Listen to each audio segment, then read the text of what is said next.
ফাহিম কোন স্কুলে পড়ো?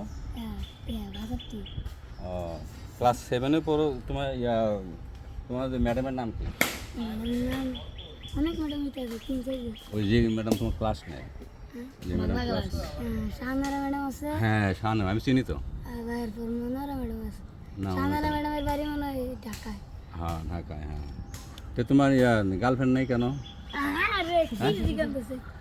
শোনো, তোমার একটা ভালো পরামর্শ দেই। কিন্তু বলতে পারবো। তুমি যখন ম্যাডাম যখন ক্লাসে আসে, শাহানা ম্যাডাম ক্লাসে আসে, তখন ভালো করে আগে পড়া দিবে। দেওয়ার পরে তারপর প্রশ্ন করবে যে ম্যাডাম, আমি যদি গার্লফ্রেন্ড করতে চাই তাহলে আমাকে কি করতে হবে? ম্যাডামেরা করলে আমরা তো বাইরে যেতে হবে। না না মারবে না, তুমি ক্লাস 7-এ পড়ে, এই জন্য তোমার মারবে না। এই যে ক্লাস 2-এ পড়ে, 3 পড়ে, এরে পড়লে আমি মারবে। 2 না 6 এর আবার গার্লফ্রেন্ড আছে। না, ওর আরো এক ক্লাস উপরে উঠতে হবে। তুমি তুমি একবারে সরাসরি বলবে, 5 একটা আছে। আর হয় পছন্দ কর না করলে কি আলাদা হবে?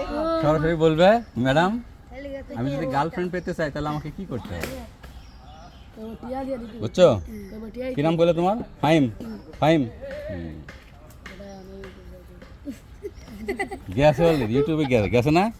ইউটিউব চলে গেছে।